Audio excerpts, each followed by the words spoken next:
What extremely controversial thing? Do you honestly believe, but don't talk about to avoid the arguments? I've gotten really sick of arguing in favor of nuclear power. I legitimately believe that for the growth in energy and reduction in carbon footprint we'll require in the next 30 years, especially with rapidly modernizing nations, nuclear is one of the only options for short-term power growth. People are blinded by catastrophic failures, though, even though there's no question that coal and oil are dramatically worse in terms of health issues, deaths, and environmental damage. I also completely agree with you. I've given up telling people my position though because they tend to tell me I don't care about our planet. But what about the nuclear waste is another popular question. My grandma threatened to write me out of her will because of my position on nuclear power. I just don't talk about it anymore. I think that on average, women are worse drivers than men. Statistically, women have more accidents, men have worse accidents. Remember everyone, if you want to actually read something controversial, sort this thread by controversial. If you want to keep on with the things we Redditors believe because we're so much more enlightened than the rest of society circle jerk, sort this thread by best. Ha, I just tried this. Sorted by best. I don't think we should be pushing every kid toward college, a sentiment I have seen on Reddit hundreds of times that most people would agree with. Sorted by controversial. There are two types of black people and N. I don't think gay people should be able to adopt. Myth confirmed. I should be allowed to determine when I die. When I am decrepit, let me pull the plug. Nothing wrong with euthanasia. We weren't meant to live as long as we do now. I think a lot of people, myself included, spend too much time browsing the web while at work. Additionally, I think that because I have so much free time on my hands, I and others like me could take on more work and be more productive than other workers in similar positions and then should be paid more. You're probably right. Also, frick you for pointing it out. Voting is totally useless, at least right now. The baby boom generation is the center of most political and economic problems in America. Correction, voting in national elections is useless. You have more of a voice in state elections, and everyone should vote on city ordinances because that's where your vote has the most influence. But most people have it backwards. Most stereotypes have a basis in truth. They represent a correlation of people and traits that's greater than 0 and less than 1. It's extremely unlikely that there is no correlation whatsoever. Further, stereotypes that manifest as a general fear and distrust of people who look different from you are a natural evolutionary defense mechanism. Making split-second decisions based on appearance helped our ancestors stay alive for millions of years. Nobody is immune to these impulses. Some people are just better at not acting upon them. You will make stereotypical assumptions about people on first sight, like it or not. The best you can do is try to acknowledge and correct for your own bias, and give people a fair chance to disprove those assumptions. And I'm sick of being called racist every time I try explaining this. I think that teaching your child unhealthy eating habits that led to them being obese is a serious form of child abuse that should be dealt with. I remember seeing a little girl at Disney World who couldn't be over 9 years old that was easily twice the weight of me, a 14-year-old male at the time. She was carrying a triple scoop ice cream cone. All I could feel was absolute rage and infuriation with her parents.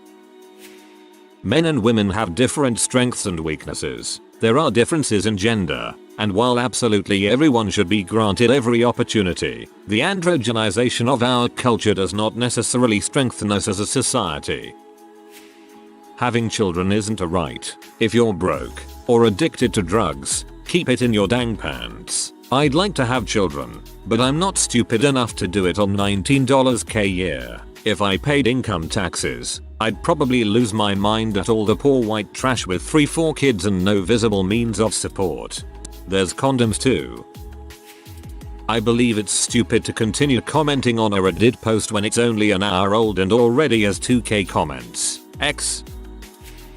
That I am a part of a forgotten generation. In my mid-20s right now. Our fathers and grandfathers reap the benefits of their predecessors and now believe their children are somehow unworthy of those same benefits. That latest recession and wars were manufactured by corporations to rape the poor and destroy the middle class. Abortions when done early enough first trimester are not murder. Any later, just have the child and give it up for adoption. At the rate this economy is going, I will not see retirement, healthcare and social security will be gone, and probably won't be able to afford to help my children go to college because I'll still be paying for my own education.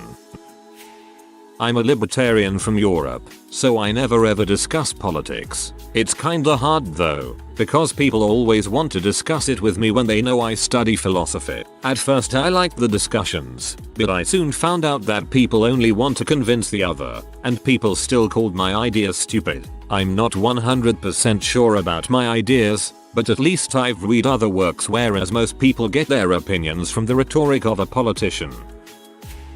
I believe that there should be an option for anyone on death row to choose to fight in a gladiatorial arena. This would be broadcast for the entertainment of the rest of society, and if they won enough matches we would grant them some sort of freedom, at least get them off death row.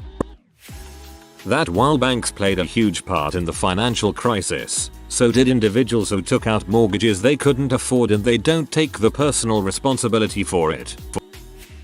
I think all drugs and prostitution should be legal, and we should just tax the heck out of it all. The federal government needs money, that'll do it, and reduce corruption to boot. That's not really a controversial opinion, especially on Reddit.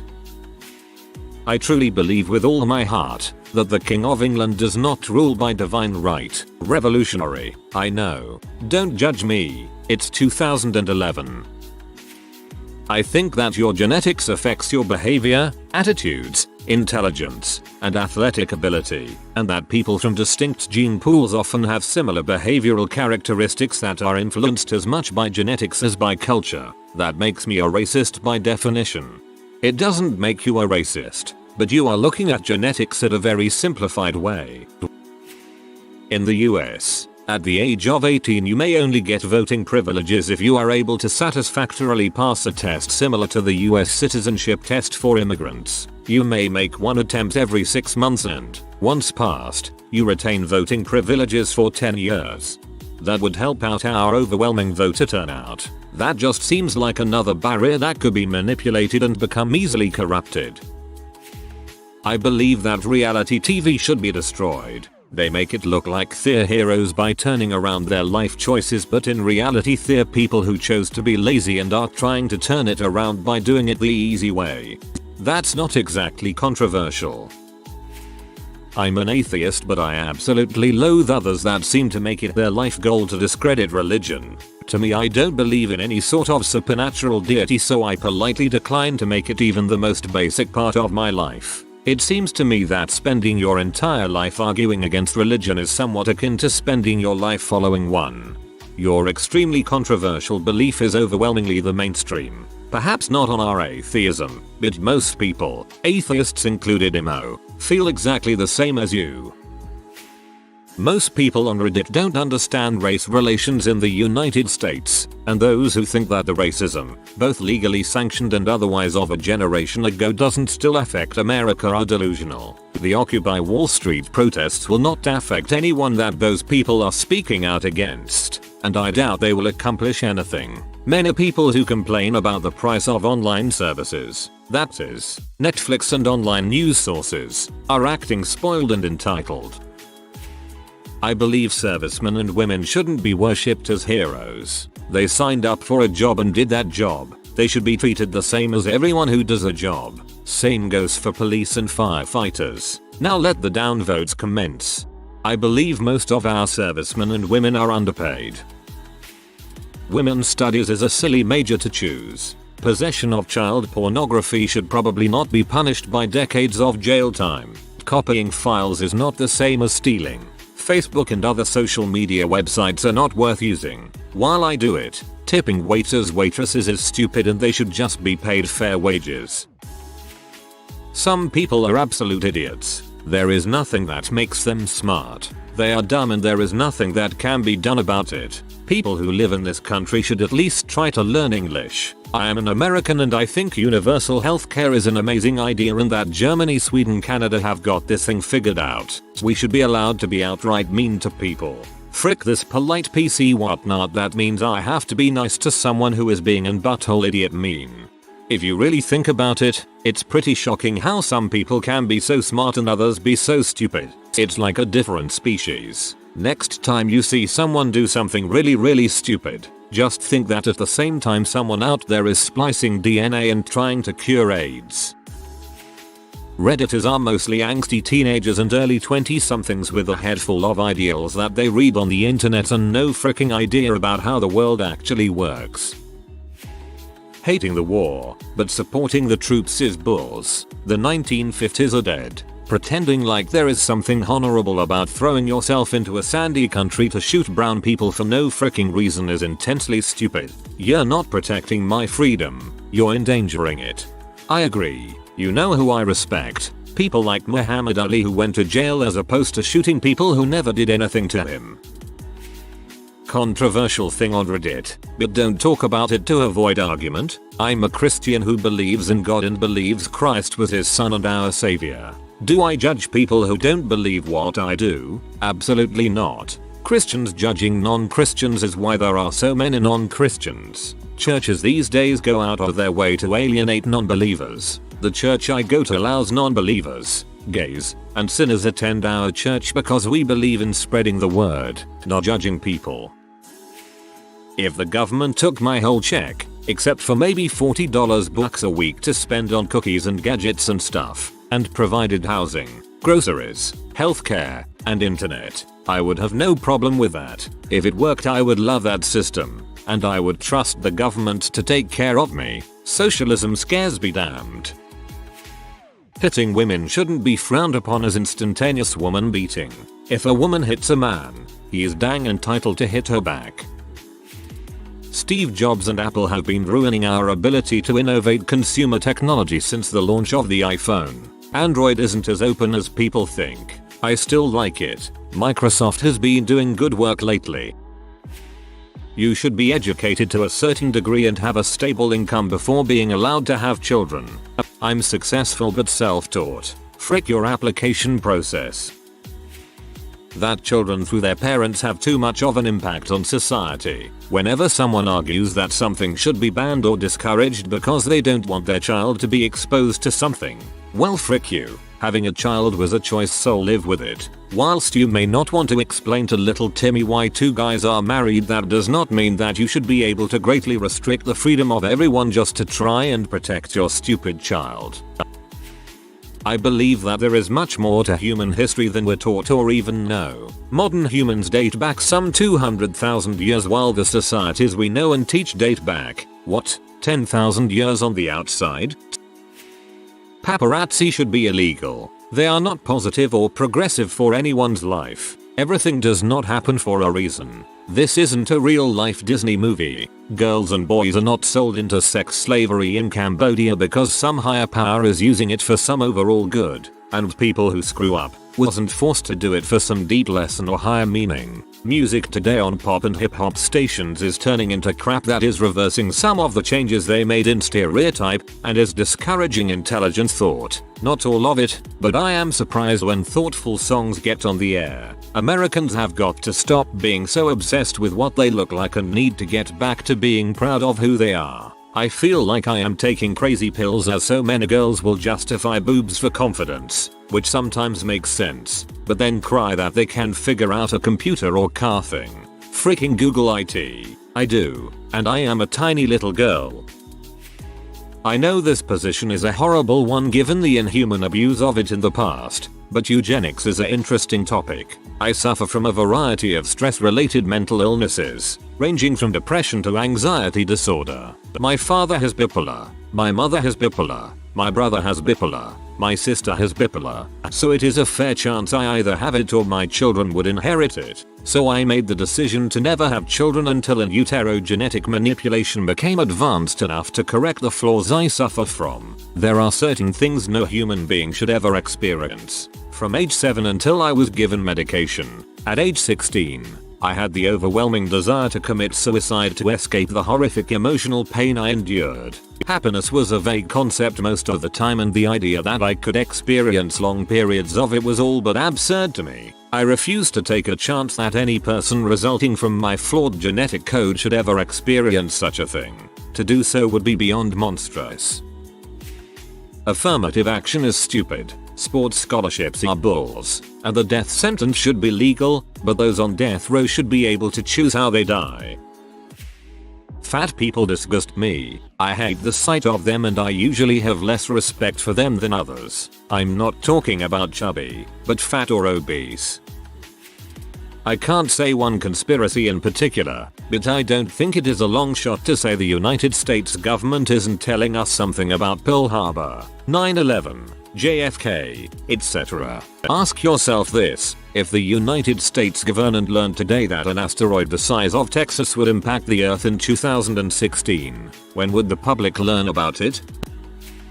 If one can preach about a right to life, you must also accept a person's right to die. In other words, you have the right to choose when you want to or are ready to die. I don't know where to begin, but I really do believe the government knew more about 9/11 than it has ever let on. It terrifies me. I'm not into the major conspiracies. It just seems sketchy, like Pearl Harbor. I do believe in a new world order, and I don't mind the possibility of it at all. As in, I would absolutely love to live in a world similar to the one in Brave New World. It also, then, goes without saying that I believe in population control. That holding political office was never meant to be a career. They are very overpaid. So are pro athletes. Black History Month. It is racist towards others and promotes segregation, or women being allowed to hit men. To an extent, while vice versa is a serious offense. There are a lot of things that promote racism or sexism or discrimination, but people think they are steps in the right direction, such as scholarships for minorities. I have some rich friends who are not white and still earn scholarships they don't need, while I don't have money and being a white male can't qualify for the same scholarships.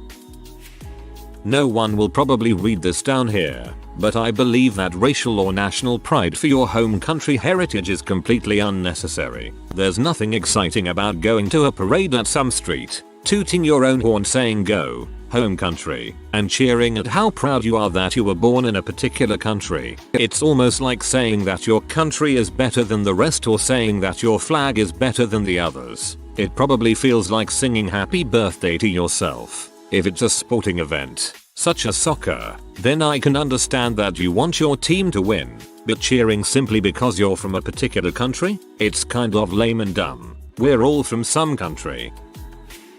The entire American political agenda for the last 30-40 years has been to try and create a large population of poorly educated workers who are paid low wages and live off low quality goods in order to compete with the rest of the low cost manufacturing world that lives off far less than us and focus wealth towards top echelon of citizens who control the direction of the country. Abstinence only sex education and stigmatizing birth control abortions, plus limiting educational opportunities for our youth lends itself to this theory. That and the emergence of Walmart type stores that make things cheap and sell them cheap, that offer everything someone could need, creating competition that uprooted both higher quality goods and jobs. In the 1950s, a single parent working on a GM assembly line made today's equivalent of a six-figure sum. Nowadays, it's hard for two parents with a decent job to make those wages. Amazing how things have changed. But the middle class is a natural resource. Like all natural resources, you can only take so much from it at a time before it can't replenish itself.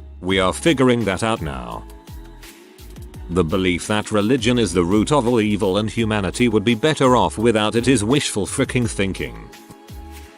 Israel is a racist state that has gotten away with actions that were condemned as terrorism when Palestinians did them. One of the biggest causes of violence in the Middle East is the Israeli belief that it's okay to create settlements where other people live. The men versus women pay gap isn't some form of discrimination like many feminists claim. There are several reasons why men earn more, which include working longer hours and taking more risky inconvenient jobs, as society tells them that they must work hard to provide for their family. Women typically take more time for themselves and their children. Nobody ever says anything about fathers who don't get to spend as much time with their children because of how demanding their job is. Your first point is hardly controversial on Reddit. Same with your second point. Black culture needs to be assimilated away as it is inherently harmful to whatever civilization is implanted into due to its chaotic nature. Food aid needs to be stopped. It only helps in the short term, is expensive, and does more harm than good. Humanitarianism is unsustainable and countries should concern themselves inwardly, looking after the needs of their own citizens far before anyone else's. A Western standard of living is impossible to impart to the rest of the globe due to resource shortages, and should be protected rather than given away. The age of consent laws in the United States are ridiculous and cause far more harm than good. The sexual registry is barbaric, as is the drug war, though I know that isn't particularly controversial around here. What unpopular opinion do you hold? What would get you downvoted to infinity and beyond? Throwaways welcome. Fat people should not be allowed motorized carts in supermarkets or Disney World. If you actually have a medical condition where you need it, then take it. But if you are just fat and you can't walk for very long cause you are fat, then frick you. The exercise will be good for you. I'm a fat guy, and that's the thing I absolutely will never do. I will never allow myself to be that lazy. I'm obese, and I know it. But I make sure that I stay in good enough shape to always be able to walk myself around. And if I ever get to that point, I'll kill myself before I decide to drive around Walmart in one of those freaking motorized carts. I love being a housewife. My boyfriend gives me a weekly budget. After bills, groceries, if there is any left, that's my spending money. It's never much, but I don't care. I love having a clean house and home cooked meals. I love it when we have people visit and I can play host. I have lost friends over this as they seem to think I am crazy to live like it's the 1950s. But really I am happy and my only worries are what to cook. I wish I could be a house husband. That sounds awesome. I feel like most people I've met who identify as geeky have really bad attitudes and an immature sense of humor. They seem to think being really negative all the time and making off-color jokes that could likely be very offensive is somehow socially appropriate. I play video games and read a lot of sci-fi fantasy and get involved in fandom and all that, and so I'm always interested in meeting other geeks, but more often than not I'm disappointed.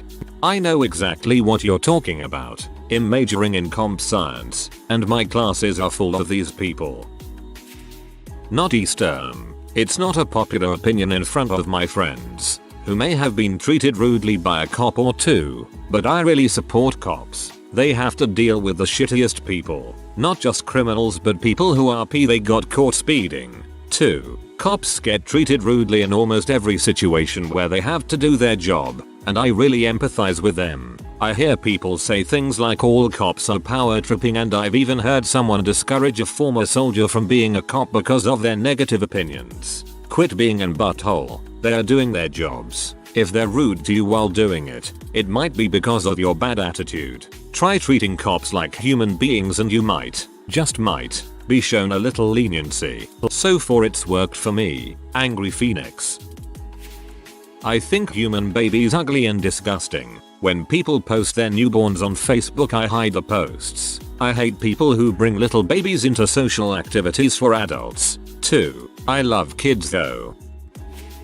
Having watched many people around me become awful parents, I really wish a child raising and bearing license was in effect. Something that proved you were taught the basics of raising a child, and financially able to do so as well. I've told this to a number of friends and they all treat me like I'm crazy, but I honestly think it would solve a lot of problems with children from problem homes. As Keanu Reeves said in Parenthood, you know, Mrs. Buckman, you need a license to buy a dog, to drive a car, heck, you even need a license to catch a fish, but they'll let any butt-reaming butthole be a father.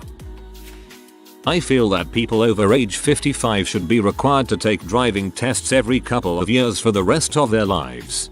Everyone should have to do this, and the standards for not freaking bright enough to operate a speeding hunk of steel should be more rigorous. I don't see anything wrong with polygamy. It's their own family and I classify it pretty much the same as gay marriage. It is obviously different, but how a family works and loves is their own business. I don't think it screws up kids any more than normal things kids go trough in a nuclear family. If your kid is acting the fool out in public, it should be okay to give them a spanking. Parents are letting their kids walk all over them, without discipline. I remember when the look from mom or dad made you straighten up and stop your crap. If I found out that my child would have a severe physical or mental disability while I was pregnant, I would have an abortion. I don't feel it would be right to bring a child into the world that wouldn't be able to enjoy living. I honestly think it's selfish when parents know their child will have a painful or meaningless life and continue on with their pregnancy. And also damaging the lives of your other children because you wouldn't be able to give them as much attention. The voice of Reddit is annoying. Most of you act, talk and think the same way, yet think you are the most original being to ever exist. I see most of you as whiny mid-20-year-old boys who make misogynist objectifying comments about women and still feel like you're the nice guy who deserves a supermodel. Also, Louis CK wouldn't like most of you if you met him in person. He actually has things to be miserable about and that's why he's cynical. Most of you guys are way too dark for your age and really should get out more. Sorry. Exactly. The misogyny kills me. It's everywhere. And when I speak out, I'm downvoted to oblivion. Black History Month is totally racist. Despite what everyone thinks, it singles black people out again as almost a way of saying, okay, you can have your own goddamn month to celebrate. That better? Just please don't steal my car stereo. And the kicker is they get the shortest month. I think Anchorman is overrated. Quite honestly, I don't like any movie Will Ferrell has done since 2004. They are all the same. He yells in the same voice about stupid things. There's dirty sexual jokes. He cries awkwardly. He plays an idiot with confidence. I think Will Ferrell is funny. He just needs to stop writing his own movies. I thought Megamind was pretty good. A condition of receiving welfare should be going on long-term birth control. If you have a child and it comes out positive for drugs or alcohol, you should be sterilized. I'm not talking a little pot in the system. I am talking crack babies and the like. I wouldn't see anything wrong with informing food stamp recipients of the availability of free birth control to be provided at. I think statutory rape laws are arbitrary and harmful. It is horrible that an 18-year-old, who knows no more than a 17-year-old about the realities of sex, can be arrested and labeled a sexual predator for the rest of his her life because he had sex with them. I don't know what the right legal approach is here, but it is certainly not the current paradigm. No more than 2 offspring per person for the sake of the planet and ensuring a reasonably less densely populated future. The planet can't sustain humans at the rate which we currently reproduce. Also, you should have to be financially screened before getting a breeding license, as birthing a child into poverty is akin to negligence in my opinion, and relying on welfare for a situation which you could avoid is a selfish burden on others. 2 things for me. 1. This may be a popular opinion here or not, but I am pretty liberal and still think welfare should have tighter controls. I know so many people on welfare that are just lazy bums that use it as an excuse to sit around and smoke dope all day. Most of my friends would argue for ages with me about this, and I don't mean the ghetto bums on welfare. 2. I think many housewives just use that term to mean they sit around at home and do nothing. Sure, I know there are many proper housewives that take care of the kids, cook, clean, etc. But I know many co-workers friends that have housewife wives and their wives basically just sit around surfing the net and watching TV all day while their husband works, then comes home and has to clean up, then cooks dinner, does all the yard work on the weekend, etc. Half of them don't even actually stay home most of the day and just leave the oldest kid to take care of the youngest. Then, if you try to find a way to tell them to get a job or do more cleaning or whatever, the men get called sexist pigs that don't understand all the work the wife does. If the wife does so much work, why is nothing done? Downvote away. Not a throwaway either. Oh, thought of another. I hate hearing people be about how much their kids cost when they are paying for all kinds of unnecessary items, i.e. cars, cell phone, etc., and their kids aren't working, doing chores or helping at all. Plus, you had the option to choose not to have kids. Everyone in this entire continent does through various means. Then they'll harp on me for saying I don't want kids after they spent the last half hour bitching about their kids. Despite being an atheist, atheists annoy me. Not all of them, just the ones who believe people can't have their own religious beliefs. Sometimes I have more science shoved down my throat than a Jehovah's Witness could hope shove the Bible down my throat. Instructions for proper use of this thread. Read title. Read description. Change sorted by from top to new. Profit. I don't like bacon but I eat it anyway cause my BF feels good when we have bacon and eggs for breakfast together. Breakfast together is a rare thing. Friends who post about how frisky drugged up they are on Facebook. I really don't give a crap. I'll just unfriend after getting a few giggles and watching you lose your third job in 4 months. But one day your kids are going to read that crap. I really dislike morbidly obese people. They aren't hurting me with their fatness, but I almost hate them. May not be that unpopular, but it makes me feel like an butthole. That's not an unpopular opinion. Not only on Reddit, but IRL it seems that the majority of people have a negative bias towards the overweight. I truly despise anime. To me the art style is cheaply drawn and the contents are usually WTF worthy. While I admit that certain ones are worth watching like Grave of the Fireflies and Princess Mononoke, the rest are usually tween garbage that contributes nothing to humanity and art. I don't understand how when 100 Americans die in an American accident it is considered a tragedy and they hold anniversaries for it, and when tens of thousands of civilians are dying in the Middle East no one thinks anything of it. One death is a tragedy, 1,000 million is a statistic. I never liked Pearl Jam because I can't understand what Eddie Vedder was singing. This could apply equally to early Rem Michael Stipe as well but hypocritically I don't mind when it's murmur playing. It might not get me downvoted, but I absolutely hate American-made cars, and I live in America. I just don't see anything in them that the Japanese can't do better in their vehicles. I agree, but Germans make some pretty decent cars too.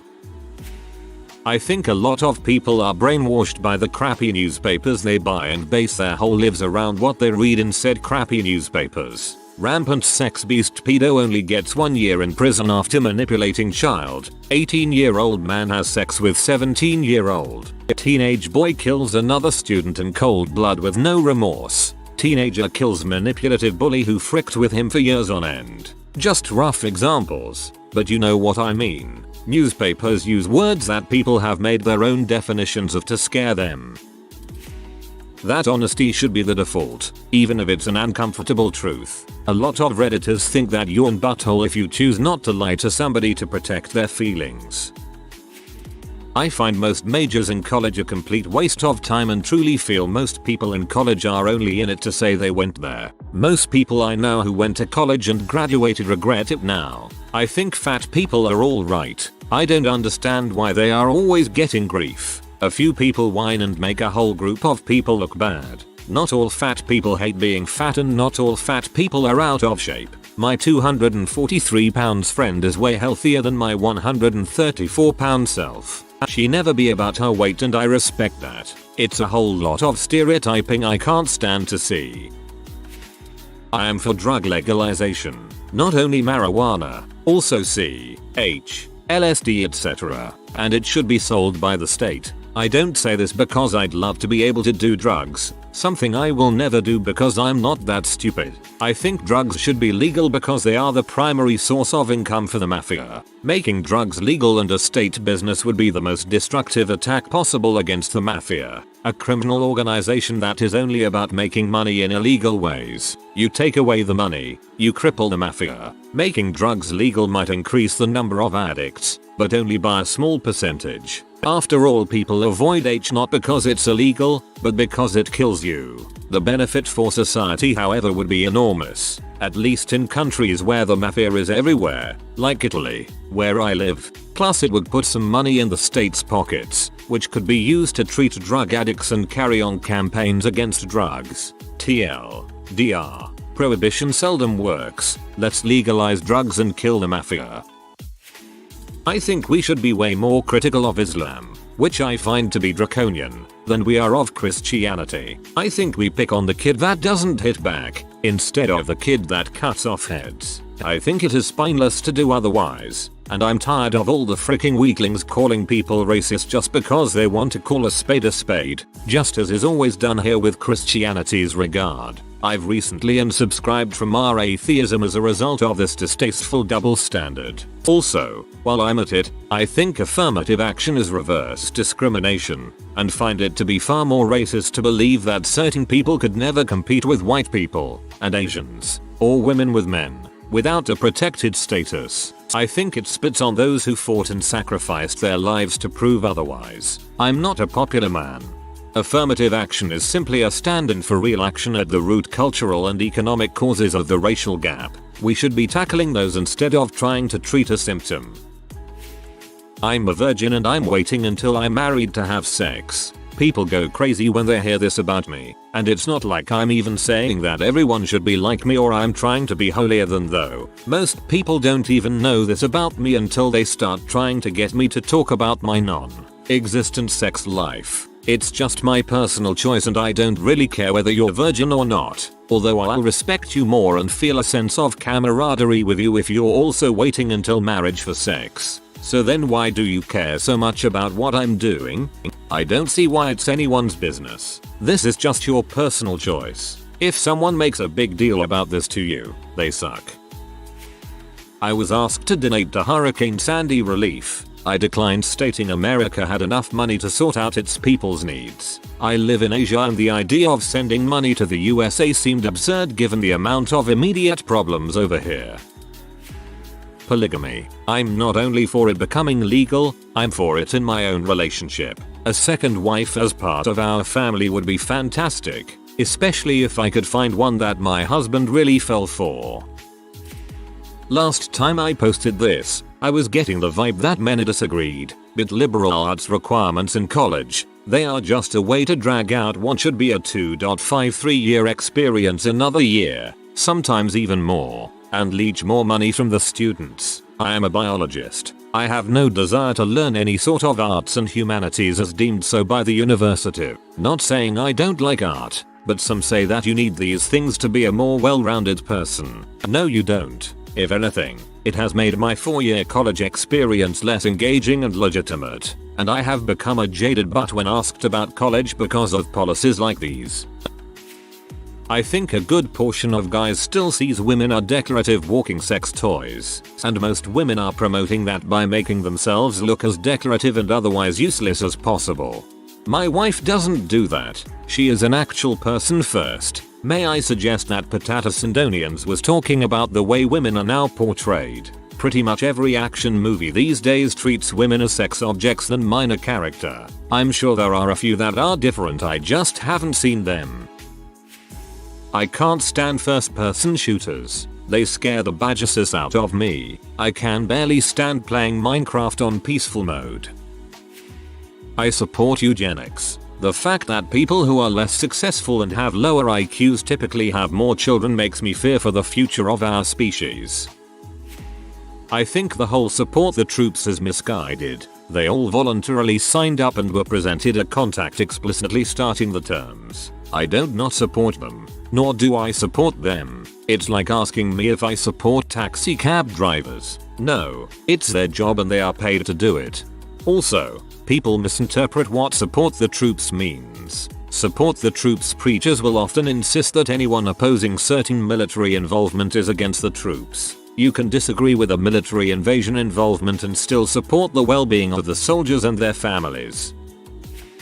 Before reading any further, I think what Hitler did was wrong. My opinion, in a 1000 years Hitler will receive the same status as Caesar or Alexander the Great. TBH, what Hitler did wasn't as bad as Caesar. Caesar enslaved any civilization he came across. Alexander cut a bloody path over Europe to India. Both were responsible for multiple acts of genocide. Also Hitler did what he thought was best for his people, creating jobs, Volkswagen and helping Germany out the worst depression it had ever seen, suppressed by the Weimar government. Again, don't get me wrong. I think killing Jews is very, very wrong. But if I look at the history books, I see greater monsters as him that are displayed as heroes. Leaving aside the obvious moral differences between the two, Hitler was the loser, Caesar was the winner. I don't think everyone is entitled to all of their opinions. Sometimes, when your opinion is crap enough, you don't deserve to have it. I think sex offenders are demonized too much. Like all other criminals, I believe they deserve justice, but I also think they deserve just as much of a shot at redemption as everyone else. Even being accused of a sexual offense will pretty much ruin any career. Get convicted and your whole life is fricked. Again, I don't think it's okay by any means to rape or molest anyone. I just think the way things are, there is no hope for rehabilitation. Especially crimes like public urination or a 19-year-old having consensual sex with a 17-year-old. Another thing I really believe in, if you live below the poverty level, 1 or 2 kid limit, no more fricking 6 kids when you make 20 grams per year and then have to receive federal aid in order to pay for the children. Also, genocide in Africa. Too much disease and starvation there. It's extremely sad, but them having kids is just awful. The kids grow up looking like Holocaust victims as do the parents, and oftentimes the children die a slow starving death or from disease. Sorry, but no kids. Also, you should be required to take an IQ test to even have children or drive. I see graffiti as vandalism, not art. Whether you are scratching your stupid tag into a $600 window with an X-Acto blade or painting a boxcar with 30 different colors of spray paint, I feel that vandalizing others' property without permission is not okay. I think one of the biggest things that perpetuates racism is people trying to have their own unique culture within a group. Sure, you're a black guy, but you live down the street from me. We should have roughly the same life experiences. People trying to have their own unique culture within a group is one of the main things that humans do. I highly respect millennials that walk out of jobs or any inconvenience in life. I think this should be a more appreciated thing. Humans shouldn't be strong-armed into staying at a job or in a relationship that doesn't benefit them. I'm facing an issue now with my work who is planning on moving me into a position I didn't apply for, and that I don't have the certifications for, just because they think I'm a good worker. Very agreeable, and I will figure it out. Sorry, no, that's not okay with me. The position will make me unhappy. If I am unhappy, I will leave without hesitation because I know I can find a job elsewhere with my experience and work ethic. I have no loyalty to a job that has no loyalty to me. I refuse to waste my time being unhappy at a job. I did that for 15 years. I approach relationships the same way. I see so many friends in unhappy relationships and I don't get why they don't just leave. It's very cut and dry for me. Happiness is my ultimate choice. Yes, my current job is always pushing me to do projects that I have no business doing. I'm not lazy or unwilling to help out where I can, but I have bad anxiety when it comes to public speaking presenting. There is no way I could do it and it was never part of the job description. I've already started looking elsewhere.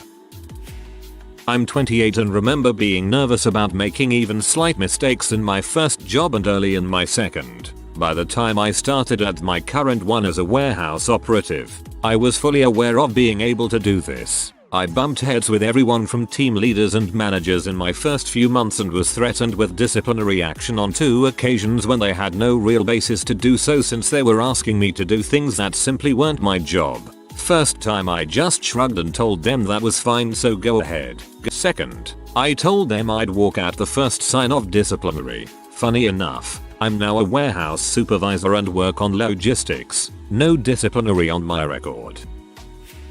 Millennial here. I was the most loyal, hard-working employee. I'd go above and beyond. Work sick, tired, underpaid. I was just taken advantage of. Looking back, I wasted my time slaving for employers that never cared about my hard work. They were just making a ton of money off a guy willing to do 3 people's jobs. I'm 30 now. I'm exactly like Op's description. I just wish my body wasn't beat up now. I think the normalization of walking away from bad jobs is a good thing for business competitiveness. If your job is good in general, your employees will stay. Otherwise, they'll walk out on you and leave you high and dry. There's no one else's fault but the bad business's fault. TBH, our generation is well aware of how bad the job market is and the insane expectations from employers beforehand for an applicant. I had this discussion with my SO, as she's worked in a traditional career path versus my tradesman career path, and have noticed the stigma of employees who walk away from a job and how it's becoming a more common thing nowadays versus how it was during our parents' or grandparents' time. The days of employee loyalty are essentially over. People are starting to realize that as employees you are replaceable, and there's less and less of a reason for people to exceed expectations in the workplace. Some employers are getting it, but unfortunately most have not yet, and the most that haven't, I feel, will get it the hard way. Once employers stopped doing pensions, employee loyalty stopped mattering. You have very little reason to stick at one job most of your life like my grandparents did.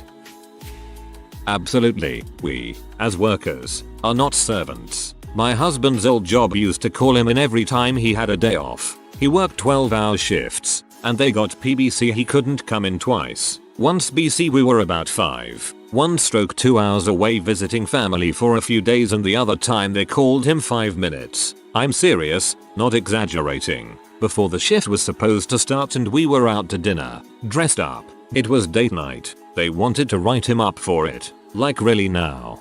What job was it? This has stuck with me. If you died today, your employer will have a job opening posted before your funeral. Some Redditor, Michael Scott. Couple years ago, my dad was sick in the hospital for a couple weeks, and his employer called my mom and told her they terminated his job and he would have his health insurance till the end of the month. He had worked there for 30+ years. As a man in my 30s, I admire it too. I wish I had done it more. Never settle. If it doesn't feel right, if it doesn't feel good, get the frick out of it. You only have one existence to live, and that existence belongs to you. Your 20s goes by fast, and before you know it you are 30, and then 40, and things aren't physically and mentally as easy to do anymore. Health issues start up. Your chances to have a family of your own disappear slowly, and you wake up one day realizing you've been cucked by your bosses and employers who used you like a worthless wage slave to fund a life and family of their own while you're nothing but an old decrepit single piece of crap with only yourself left in this world. God, you just made me want to revolt.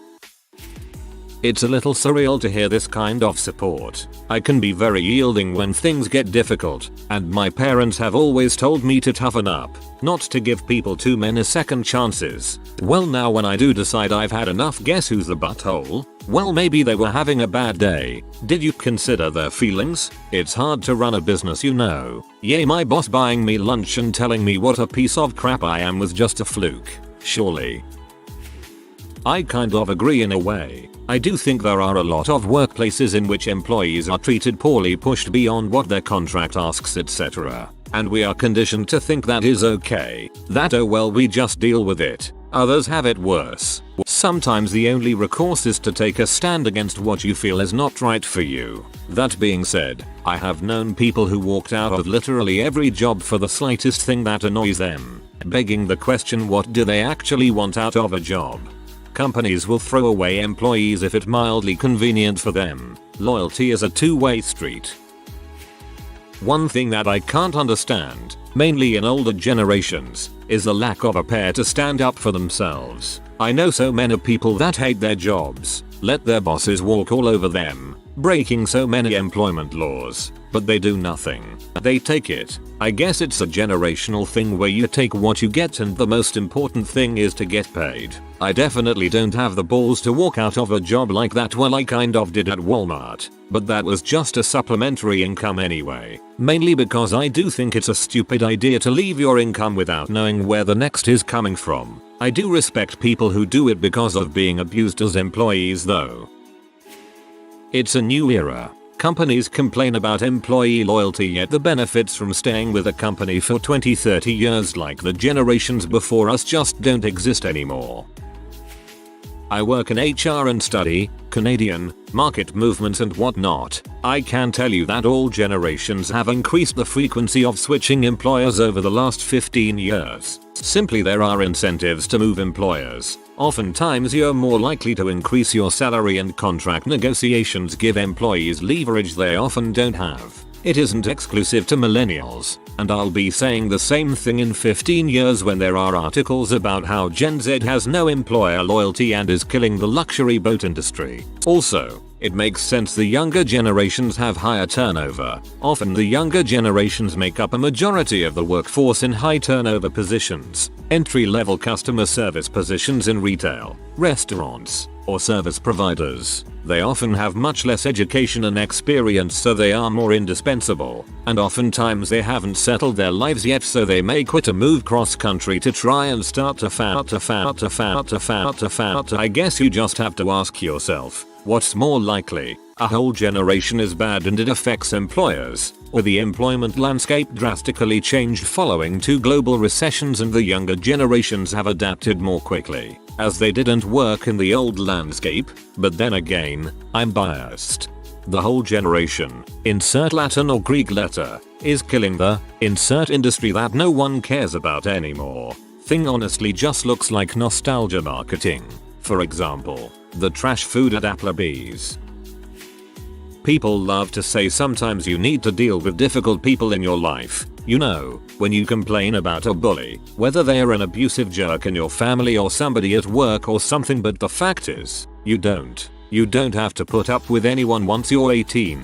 You don't need to put up with anyone. You can just cut people off and stop talking to them, and you can quit jobs. Heck, you can leave everything behind if you want. Just go pick a direction, hop a plane or start driving and just leave. The consequences might suck, but it can be done. The only exception is if you have children, of course. Once you have kids, your options get a little less, especially since you need money for them and stuff, but still you have ways. You still aren't stuck in a crap job or anything. At the end of the day, my mental health is more important than my bank balance. Love this post. I am, for better or worse, firmly a millennial in every sense of the word. I've walked away from 2 big jobs with nothing to go on to because I felt I was in bad situations. It's not always been easy, but I've eventually ended up in better jobs with more money and responsibilities. Life is too freaking short, and sometimes you've got to throw everything out and see what comes back. I sometimes feel like I'm stupid for doing these things, so it's nice to have read this today. Thank you. I am also in my late 50s and I could not agree with you more. The dynamics of the employer-employee relationship is in dire need of revamping, and it appears we have a younger generation of workers making it happen. The fallacy of we are a family in a business is only pushed by management to not pay people their true worth. It works great in a good economy and you have no responsibilities like a wife, kids or mortgage, but not so much if it isn't, and you do. Once my career took off and I was no longer living paycheck to paycheck, the amount of BS I was willing to take at work took a nosedive. Emergency funds are important for many things, and that includes making it feasible to walk away from a toxic work situation, even if you don't have something else already lined up. As an older millennial, I've encountered many colleagues and supervisors that are Gen X and Boomer aged, but it is a clear difference between the generations. How they view directives from a superior. This is anecdotal, and from my experience only, so take it with a grain of salt. The overwhelming sentiment from older generations is the grin and bear it mentality, because that's your boss and you just gotta do what they say. Having a job is better than not having one, and you should be grateful and just do it. Personally, I've never been shown mutual respect, let alone care, trust, and compassion from any employer that I've ever had as an adult. I'm treated like a pawn that they own and can command at will. After hours, you're staying. Saturday, get your boss in here. We don't give a crap what your plans were. Why? Because we said so. What incentive is there for me to just plow through and take that kind of treatment abuse for my at best market rate pay and eroding benefits for my position? If you treat your human capital as a depreciating asset that is deployed and used to produce a return, then you're not treating your human capital as an investment that you need to take care of and manage well, and then you can reap the dividends from their success. In the end, you still get your return, but it's a choice how you view human capital. I'm 25 and was hired to my first good job 5 years ago. I'm still with the same company, but now I am feeling like it's not for me anymore. I've always looked at other jobs and have gotten plenty of calls for interviews, but never felt the need to move to a different job because I thought I was paid pretty well. After 5 years, Morale through the whole workplace has steadily declined and the good pay is starting to not really matter based off of the company's actions as of late. I've applied to many jobs and I'm seriously considering just walking away when I get a new one instead of giving my 2 weeks. I fibbed. This is why my job doesn't like me. I do the bare minimum to get by, but I don't put so much effort in that I stress myself out. Because customer support is not worth a lifetime of drinking. Don't let anyone tell you have to do more than the minimum. The minimum is literally what is required of you, and if you comply then they have no right to complain. Thank you for this. My mom gave me so much crap for doing this. I've worked at great jobs, but when I felt like I wasn't appreciated or valued and being overworked, YTF am I gonna care about this job? My mom was incredibly upset me when I quit my job at the radio station. She couldn't believe I'd leave a job that was at a radio station, but she didn't know the abuse I received there and how I couldn't even make it with the pay they gave me. I quit with no job or savings, but dang did I feel great on my last day. Told my boss off and left with big dong energy. Reported the entire office to corporate and hoped my manager suffered with the investigation. Now, I'm 28. I will not work harder than I need to. I will never give my life up again to my job. This sounds like I'm a crappy employee, but far from it. I'll do what I gotta do for my job, but do not ever expect me to stress or care about this job as soon as I'm off the clock. Want to text me when I'm offshore? Just remember you're going to pay me for these texts. I've learned in all my jobs that they will use you till you are dry. Till you are basically dead and have no more will. Then, they'll replace you. Or even worse, they'll restructure and get rid of your position.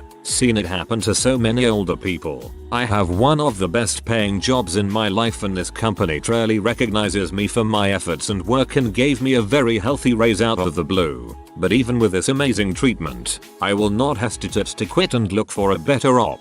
Life is not worth being miserable. I took too much of my life working and hating it. My old company owner tried this crap. I'm 40. I've been in IT job since I was 18. 1 week I only clocked 38.5 hours. Mind you, I was fully salaried, but we still had to clock in and out. I was typically doing a 45-50 hours week, but salaried, so no OT. Whatever. 1 week I left early on a Friday. This was approved. I thought nothing of it until my paycheck came and I was docked 1.5 hours of pay. I lost my mother fricking crap. I was screaming at the owner, telling him that was not only asinine, but completely illegal to do. He told me I could find a job somewhere else if I didn't like it. That was the point that my boss asked me to leave the room. He proceeded to tell the company owner that unlike the rest of the minimum wage wiring guys he hired, finding a skilled IT admin with 20 years of experience would not be as easy, and that if I walked out of the job then, that I'd have a new one the following day. I was then told to go home for the day and promised my pay would be covered. The owner then apologized to me the next day and told me the money would go back into my paycheck. I thanked him and promptly resigned 6 days later when I had my offer letter already signed and good to go. I was hired at the interview of my new job and I've been there for 3 years now. I love it. Old company owner pleaded and begged me to stay, then started yelling at my boss trying to get him to get me to stay. I straight up told him, when you treat employees like crap, you're left with crap employees. My boss left 2 weeks after I did. 3 months later, no one is left in the IT department from when I worked there. They all found new jobs. For anyone who has ever worked in an MSP environment, replacing 100% of your IT staff in 3 months is not something you want to try. From what I heard about a month ago, the company is barely staying alive and they actually have to customers suing them for something related to backups. Frick that jazz. I walked out of my job about 2 weeks ago. I am a toolmaker CAD engineer, and although I am only 20, I have plenty of experience milling, wire eroding, making things on CAD, you name it, and given the tooling and time I can make it. Because of COVID, Mr. W production manager didn't want to take a factory operative off of furlough, so got me to do his dirty work. Bearing in mind he is not my manager, although he had the backing of the director. If I wanted a brain dead job, I could work at Tesco and earn £2 more an hour. I didn't get paid much considering the type engineering work I was doing. Someone a few years older would be paid twice as much for the same job in any other company. So I went from making dyes, which I enjoy, and even though I get paid way less than I should, I accept it because I am only 20, to passing foam through a machine all day. The one movement. Boring as frick. I kept saying to my supervisor I'd had enough for over a month. Then I heard I'd be doing it for 2-3 more months. Frick that. I walked up to the director, gave him my notice and walked out. All the while he and the prod manager were bleating how the opportunity you are missing. My supervisor wouldn't be retiring for a good decade, so no progression. And we can't pick and choose our jobs. I can. See ya. So now they've got one less toolmaker. Hard to find. Which is why they got a 20-yo to learn it, and still have to fill the position for the crap job. Thank you whoever reads this. I'm a millennial and a machinist. In my area, machinists are in very high demand and anyone under 55 is considered young. The last shop I worked at, my boss was a prick. On a Friday, he came in hooting and hollering, "You guys are gonna be here all weekend. We gotta get this done," etc. I let him finish, looked right at him and calmly said, "I'm not going to come in this weekend." He got upset, kept going. I calmly said, "No problem, I'll just roll my toolbox out of here today." He turned white as a ghost, muttered "See you Monday" and walked away. My boomer co-workers looked at me like I just walked on water. It was actually really sad how beat down they were and they didn't value themselves. Right. I work for a body shop and the saying is, toolboxes have wheels under them for a reason. The goal of the USA financial system for the last 50 years has been to keep its workers in such precarity that they can strip away all worker rights and the workers can't fight it. Good on these millennials for standing up to that crap. The USA is by far the worst developed country in the world to be an employee in because employers have had us by the balls for decades. If we got more pushback we could get some worker rights in this country again. Millennial here, pushing back as best as I can. Millennial here. I walked out of 4 jobs until I found the right place. I'm 28 now and truly feel like I have perspective in life. To my fellow millennials out there, don't accept less than you deserve. If you feel like something is not right for after you've worked there for a few months, it's just not for you. Never stop sending out job applications until one of them hits. It happened for me. Why shouldn't it happen for you? My former boss had me spray pesticide on her tomatoes with a 24-hour re-entry period. As soon as I was done spraying, she then wanted me to pick them. I told her that's not a good idea. She yelled at me in front of my co-workers. An unbelievable calm came over me, which is insane because of my anxiety, and I calmly said I would no longer work for her. I quit, and I drove home and went to bed. I am still confused as to where that calm came from, but I wish I could get that feeling back. It was magical. Late to the party so no one will probably see this. I'm a manager and am of the belief I will never ask an employee to do something I won't do myself, as in cleaning a bathroom or whatever, or something outside their skill set. I want it done right, not just done okay. I also try to pay my guys a wage that I personally would work for doing what they do. That being said, I really hope as the millennials start building more and more of the workforce it will make my industry go back to what it was Mon Friday 8-5 not Monsat 7-7.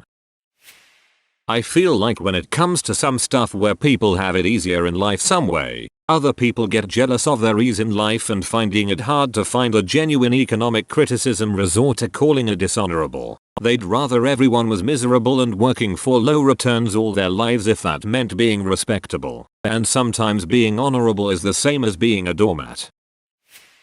Heck yeah, the idea of your company owns your soul and you should never complain to people who pay you has gone out the window. A job is a mutual relationship, and if you're impacting my long-term happiness, not just short-term annoyances that will come with any job, bruh, bye.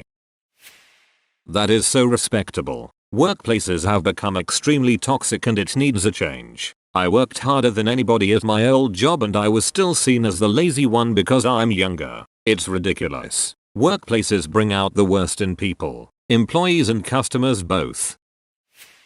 After the last economic downturn in 2008, most companies downsized. They figured out how to do more with less, meaning everyone had to work 110%. Economy recovered but companies still expect 110%. It's not just a millennial thing. Everyone is expected to do more. If there is no pushback, it will continue. About time we started pushing then. It is quite wholesome to see posts like this that don't judge and criticize young people, patronizing us for being lazy and taking things for granted. I think my generation, people 25-35, is a great one. People are skillful, resourceful, they want to do a job and put their hearts in it, but also have the self-respect to walk away if it makes them unhappy. And this pandemic has only brought up the resilience in many people, forcing us to reevaluate what we have or what we lost, ask for better in the future, and think twice before accepting an offer. I am quite proud of my fellow millennials. I think there's definitely a place for not my job, but I do also think it can be abused. At my workplace, you need to have a bit of flexibility. As an engineer, is it my job to be on the factory floor turning wrenches? Number. But if it needs doing and it'll help me get more familiar with the work and the technicians, should I be willing to spend an afternoon doing it every now and then? Yep, and it goes the other direction too. Is it my boss's job to come up with strategy and handle a lot of presentations and stuff? Yep, but if they're busy or want a lot of input, should I help out when asked? Also yeah, we had one decent candidate for a process engineer who really lost out on an interview because he wasn't willing to touch software, even just writing simple scripts. He said that to a room of process engineers that regularly wrote Python and MATLAB scripts to help understand and automate their processes. I think the key is you need to be rewarded. For having never said not my job in 7 years of employment, my salary has gone up 50%. I've been promoted. I've gotten $100k plus in bonuses, etc. Do I work more than 40 hours a week? All the time. But at the current rate, doing so will let me retire substantially early, so I'm cool with that. Generally the not my job comes from lack of actual compensation for the extra work they are doing. Typically they're doing both their own and other people's work and they do not get compensated, thus not my job. As far as I have seen, it generally relates to overwork. I was actually really proud of my spouse. He worked really hard to get where he was in the video game industry and was working for one of the most famous video games companies. Sadly it's not unionized and he was treated horribly. He worked for them for years and saw a lot and never even got paid a livable wage. Honestly, he made as much as a Walmart cashier. After he saw he was enabling the behavior, he realized he had to walk. And he did. I'm so proud of him. We went traveling for a little and then COVID hit and he's been looking for a new job in our new city, where they actually pay video game artists a good salary, crossing his fingers he can get ones. The ability to chart your own path and demand your respect is a beautiful thing. I had a crappy work environment previously, but I was willing to work regardless until my former employers tried to intimidate me with insubordination meetings. Admittedly, I refused to do tasks that were not in my job description or not in my scope of responsibilities. After the last meeting 6 weeks later, I was at another job. Firebun Babylon. Man, as someone who has walked out of jobs before, make sure you have something else first, and just know a lot of potential employers will hold that crap against you. Even if you walked out because of retaliation for an OSHA complaint, it isn't as cool as the movies make it seem. I've lost out on jobs because of walking off a previous job before. Those balls you speak of are simply a byproduct of not owning a house, or having a marriage and kids. When you can always fall back on mom's house, or live there, you can walk away from employment. You likely did not have that luxury. Dude, yes. I hate how many comments on Reddit there are about people assuming you will be fired for asking for a raise, or if 2 people get fired you have no choice but to do the job of 3 people now without compensation. You can be assertive and polite at the same time. And I think the culture is really starting to change. It is a hassle for companies to recruit someone new. Companies spend an average of $5k recruiting a new employee. They want to keep you, and employers are realizing the market is in the workers' favor. I was working at a personal injury law firm as a paralegal and was often reminded that paralegals are end of the rope. I worked 12-hour days at desk in sheer panic because we were so far behind. One attorney just passed her bar exam and didn't show much interest in learning the cases, which put a lot on me. I'd fantasize often about crashing my car into a wall just to not come in that day. I also started experiencing heart palpitations for the first time in my life. I came into work one day and felt absolutely dead inside. I put my key at the reception desk and walked out. I used to wonder if I made the right decision, but I look back at my journal entries from the week before I quit and it's quite dark. I think if you're lucky enough to have the means to quit, please do so for the sake of your mental health. If you don't have the means to quit, for every bad day you have, apply somewhere else. Serious, what's the strongest opinion you've ever held that you changed your position on? What happened? I used to really believe that it's not worth doing something if you can't do it right. After all, no one wants someone who's not committed if there's someone out there who's more committed. Kept this mentality through college and it cost me almost all my grades. I go to a really competitive school and the amount of work is such that it's absolutely unrealistic to expect to put my best foot forward all the time. I didn't understand that, and as a result I would literally just not turn in assignments. I ended up failing 3 classes in one semester because I couldn't turn in any essays, problem sets, or fully prepare readings for class. I got depression and couldn't summon the energy to shower, brush my teeth, or eat breakfast, so I just didn't. Taking a semester off made me realize that most of the things in life need to be done, more than they need to be done well. For example, I think most of us can understand that it's better to brush your teeth once a day, with no toothpaste, for 30 seconds, than it is to not do it at all. Similarly, it was a slap in the face when my English professor came up to me after I failed the semester and said, "You need to learn to be comfortable giving me crappy essays because a 40% is better than a 0%. I've found it applies to more of life than just college. Closed mouths don't get fed. If it's worth doing, it's worth doing crappy." I used to be completely opposed to the idea of spandex being in jeans. Denim should be rough and strong, not stretchy. You need to break it in. I went for years stuck in my ways even as my family tried to convince me. Then one day I was shopping by myself and tried on a pair of stretchy jeans. They changed my life. I bought multiple pairs and wear them daily. They still don't hold up as well as strong denim, but oh my god, does the comfort make up for it. Don't be like I was. Try stretchy jeans before it's too late. This was me until 4 years ago. First pair of skinny stretchy jeans my wife bought me changed my life. Used to be about frivolous lawsuits and say things like buttholes can sue McDonald's when their coffee's too hot, but came to learn the truth of that suit, documentary Hot Coffee, and realized the courts are one of the last places where the average person stands any chance against the wealthy powerful corporations. I dated a lawyer who gave me the actual facts about the McDonald's coffee incident. Truly opened my eyes. I thought people who didn't want to go to college or people who didn't even try to pursue a higher education were making a mistake. Now with the cost of college, student loans, and meeting people who were successful without college, I totally get it. Honestly, all college does for you is help get the foot in the door. It's not a promise of success. It's not an automatic good job. It just gets you the chance to argue for the position.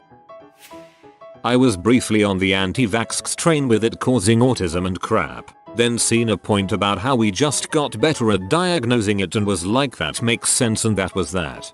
This applies to so many diseases too, most notably, at least around me, cancer. My family says cancer is caused by almost anything because 100 years ago PPL didn't get it. Yay, 100 years ago they barely knew what cancer was, if at all, and life expectancy was shorter. This is rather specific, but I was convinced that the only way I, and pretty much anyone else, could lose weight was by following a very low carb diet, or at least a diet free of any grains. I have childhood memories of my parents doing Atkins and the article "What if it's all been a big fat lie?" And then I got exposed to keto and paleo online, on it, Nerd Fitness, etc. I lost weight going low carb. I know that plenty of people have successfully managed their weight via low carb, keto, paleo, etc. I tried going paleo, forgot that vitamin K counteracts a blood thinner I'm on, ate a bunch of asparagus, and promptly had a stroke. I ended up in the normal BMI category for the first time since elementary school by simply eating fewer calories than I was expending. Pasta and popcorn were key factors in my doing so. Yeah, I used to think the same thing. Always thought that dieting was something only healthy and well-off people could do and that it required a lot of time to accomplish. Started counting calories and doing 15 minutes of exercise a day minus weekends, and now I've lost 30 pounds over the past 5 months. I used to think people who committed suicide were cowards and selfish for inflicting suffering on their loved ones. Then I began to suffer from depression and attempted to commit suicide. I have a daughter who has made multiple attempts. It makes me rage when some assert that she is merely sad, should just get over it, etc. I'm glad you made it through. I used to want kids. I really wanted to have kids. My whole life I wanted to be a mom, dreamed of what my children would be like. I was always fairly practical about when I wanted to have them, though, and was pretty careful not to get pregnant. After being married for 5 years, my husband and I decided to go for it. We tried for a little over 2 years, unsuccessfully. It sucked. One day I got my period and was relieved that I wasn't pregnant. I realized that I didn't want that anymore. Talked to my husband. He felt the same. I got back on birth control. That was a couple years ago, and now we are discussing sterilization for both of us. I used to be anti-union because I saw too many lazy workers being protected. After a few years, I saw too many great workers left unprotected. I realized that unions help protect the balance. I grew up in a religious cult believing that I liked other guys because of imperfection and sin, and wholeheartedly devoted my life to suppressing that illness. I ended up in the hospital on an attempted suicide by overdose. During my mandatory psychiatric stay, a psychiatrist gave me quite a figurative slap in the face. Unlike therapists up until that point, he had absolutely no respect for the idea that I could suppress being gay. He was openly against it to the point of being rude. Would straight up laugh in my face when I said with all determination that I could lead a celibate life. I didn't appreciate it at the time, but his words stuck with me and made me rethink my priorities. Long story short, I'm now out of the cult and have zero contact with any of my old friends or family. It still hurts a lot, but I can say with confidence now that I made the right choice. When I was younger I hated the US with a passion for many reasons. Now, after meeting some average US citizens I realized although the place and its people aren't perfect, no one nowhere is. I no longer hate the US. My hate was always unwarranted and petty. I used to think it was bad for kids to be raised by a gay couple. I wasn't militantly against it, but I disagreed with it, thinking the kids would be mercilessly teased. Then in college, while writing for the school newspaper, I was sent to cover a lecture given by 2 guys who adopted drug-addicted babies and gave them a home. They even nursed an HIV-positive baby to being HIV negative. Opinion changed almost immediately. I read somewhere that gay couples tend to adopt the unadoptable children more often, as in they'll adopt older children, or those with disabilities. Being part of a minority really can make you more capable of compassion and empathy. I was a very patriotic teenager and I joined the US military. I'm now the mod of I regret joining and I live in Canada. Universal healthcare. I used to be against it. I now support it. I did a college project showing the case against universal healthcare. I had fantastic insurance through my dad's employer at the time. Fast forward, 26th birthday, lost my dad's insurance. Had a crappy retail job and couldn't afford insurance. Wasn't able to find work in my field. Was also in my state's gap for coverage. I was scared to death about getting sick. Even the simplest problem like needing antibiotics scared me so much. There was no way I could afford a hospital bill. Eventually I clawed my way up and landed a job with good pay and great health insurance. Regardless, those few years where I was uninsured scared me so much. I worry about those who don't have adequate coverage and aren't fortunate enough to move up in the workplace. It's a nerve-wracking place to be. Everyone should be taken care of, period. Nobody should have to make a choice between keeping a roof over their head or having health insurance.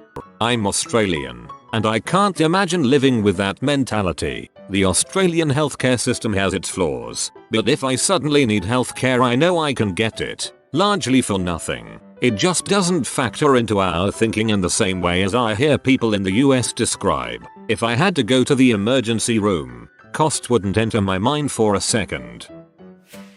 Honestly, though I never expressed them externally, I had some racist and superiority complex thoughts and had some aversion to people due to these thoughts. I slowly learned as I got older that these thoughts had no basis and were completely wrong, and found myself quickly having friends who more likely than not were completely different from me.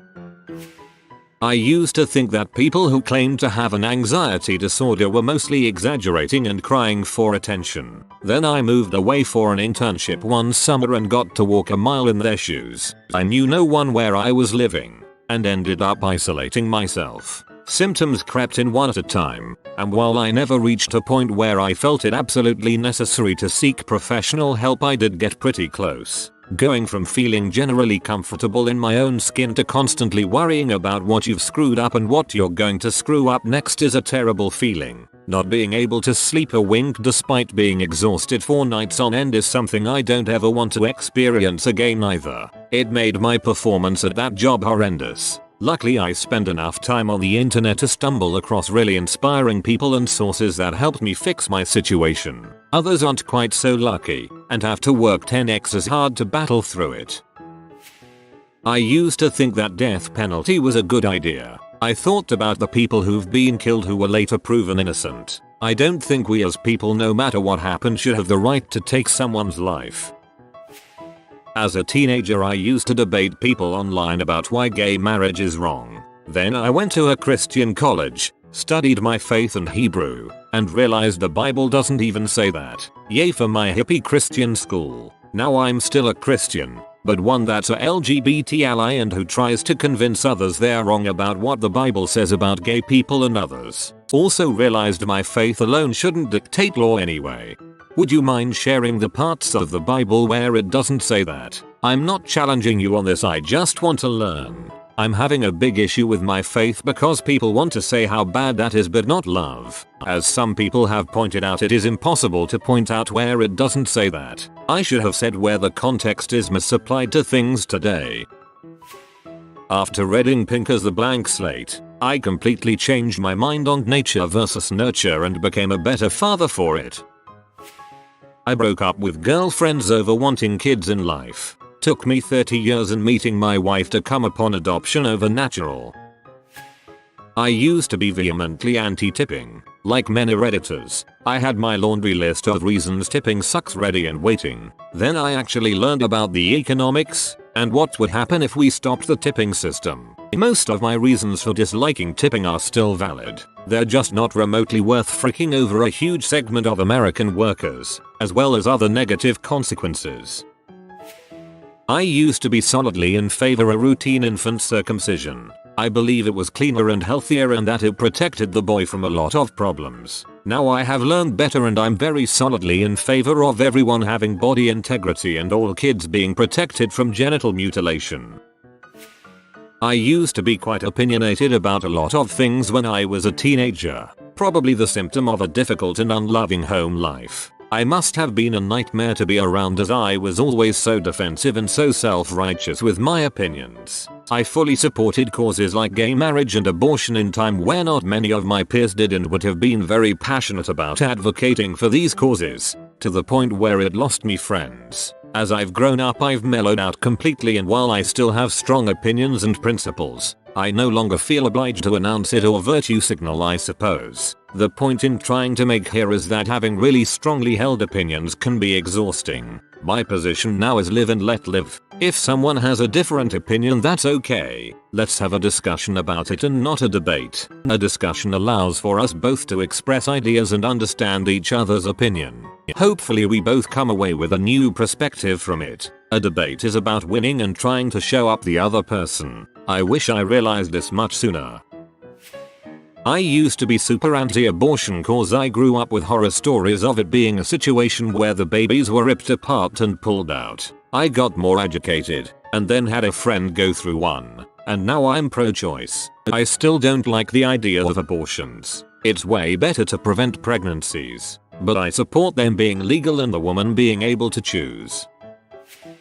Growing up in a religious Jewish household, Israel was meaningful and important to a lot of my family members, some of whom were Holocaust survivors. Try, for a moment, by the way, to put yourself in the headspace of a Holocaust survivor on this. You've been through a heck and back and lost most, if not all, of your friends and family on the other side. Your entire life has been defined and dominated by antisemitism and being an outsider. And then you find out Jews are getting their own motherfucking country. Hot dang. Sounds pretty freaking sweet. So, I get the appeal. So there was a lot of subtle pressure in my life to see the actions of Israel's government in a positive light, pretty much no matter what. And most of my Jewish peers went on birthright trips to Israel and came back really adamantly Zionist. It was a little spooky even. And I really just wanted to believe that, and wanting to believe it for a long time functioned as believing it until it just didn't anymore, and now I'm just a self-aware critic of Israel.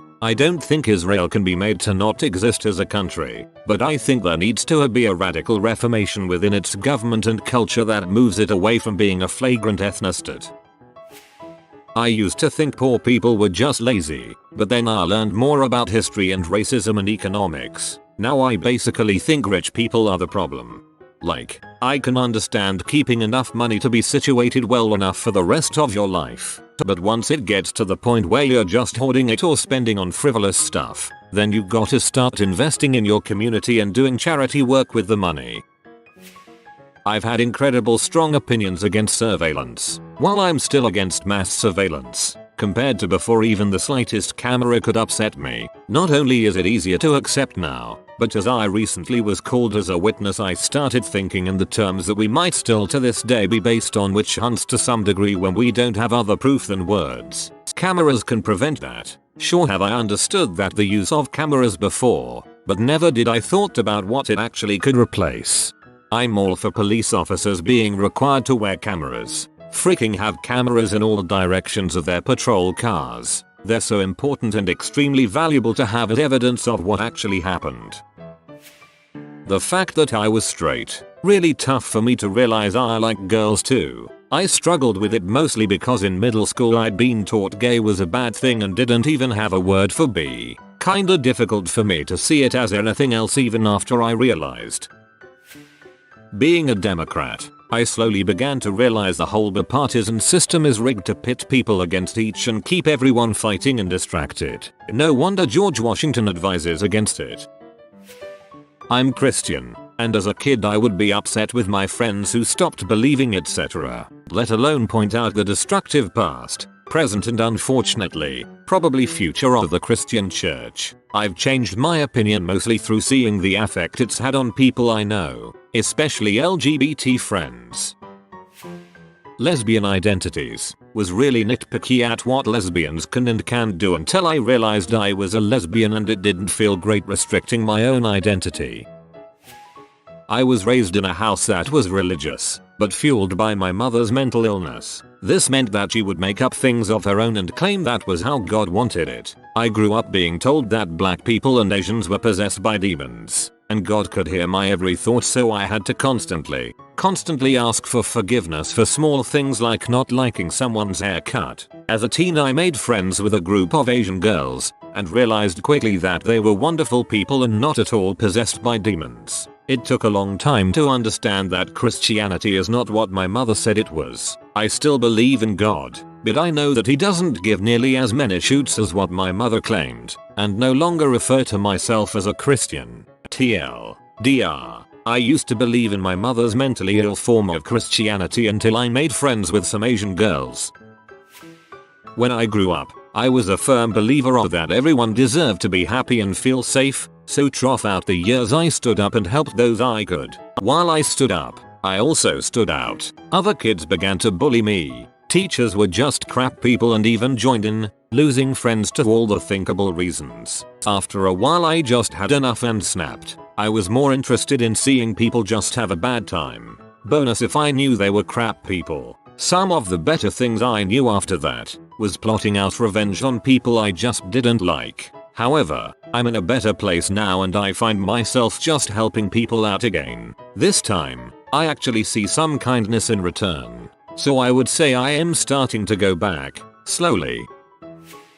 So many things. Off the top of my head, evolution and GMOs were two big things. I was raised a Jehovah's Witness, so thought the world was 6,000 years old. Didn't believe in evolution. Used to get into arguments with the doctors at work. I worked in a hospital. Realized before university how much sense it makes when I started reading Richard Dawkins' books. Now I have a degree in molecular biology, so I finally understand evolution a lot better. I used to think GMOs were evil and was vehemently opposed to them.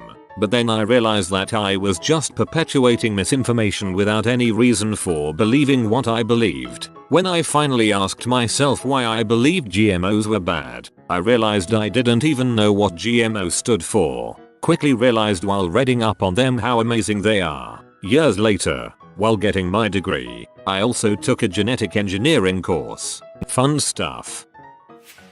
I used to be very in favor of the death penalty. Now I am 100% against it. I realize that the courts are crap and innocent people are convicted. If people are innocent, I want them to have hope that they will be vindicated and released. The people that are guilty should suffer in prison for the rest of their lives. A quick death is too good for them. I used to be all for it too, until I once heard someone say, for it to work, you have to be 100% right. 100% of the time. It really changed my perspective. Also, the justice system is super fricked.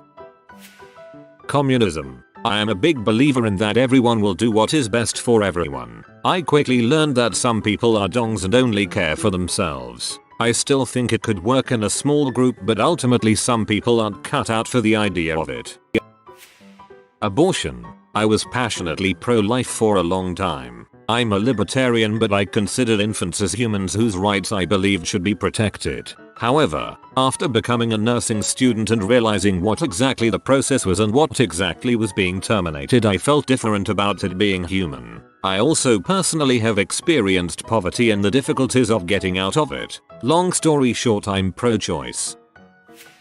Capital punishment. When I was younger, I thought the threat of death would scare more criminals into not committing crimes. One day I was fervently arguing online about the subject. When I started to do research using academic journals, as I usually do, I then got to reading about studies on the subject, interviews with prisoners, statistics about where it has been implemented versus where it hasn't, and, well, yeah, I'm not for it anymore. These are the reasons why, by memory, I'm not having this argument again. I used to think it'd be cheaper. It's not. Most people on death row will do everything in their power to throw every appeal they can at the courts, dragging the court case out for years and years. This ends up costing hundreds of thousands of dollars in salaries of court employees alone. Then the drug itself, well, it was only made by one company, who made it ridiculously expensive. In total, it cost easily over a couple $1 million to give somebody the death sentence,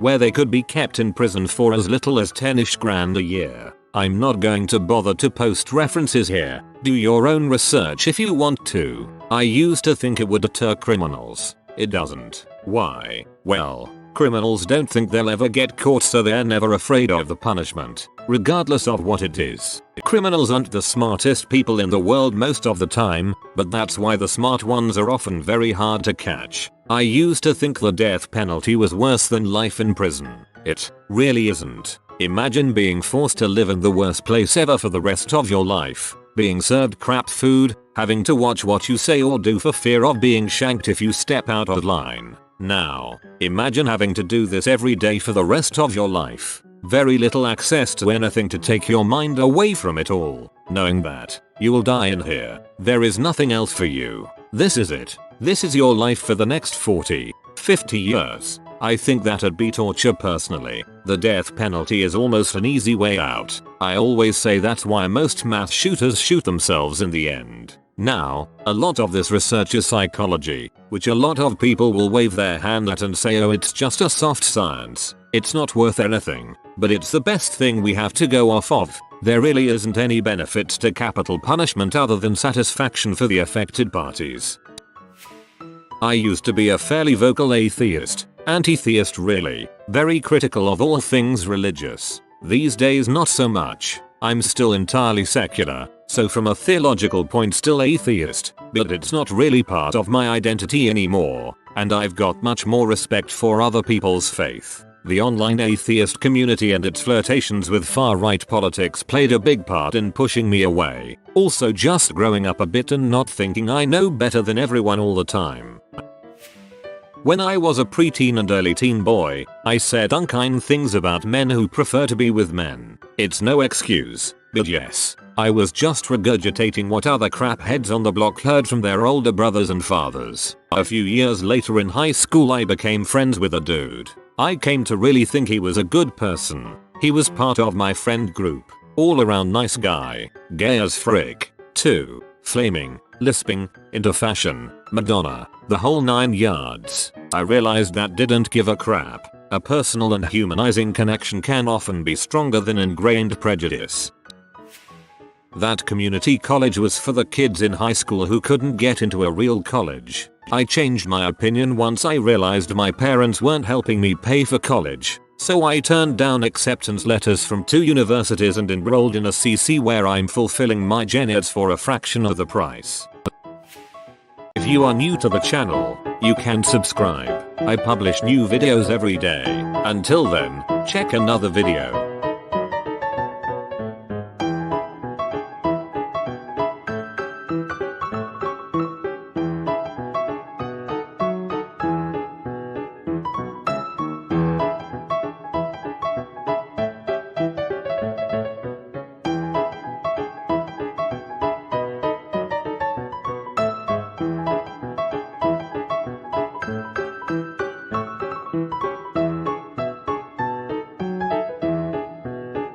Bye for now.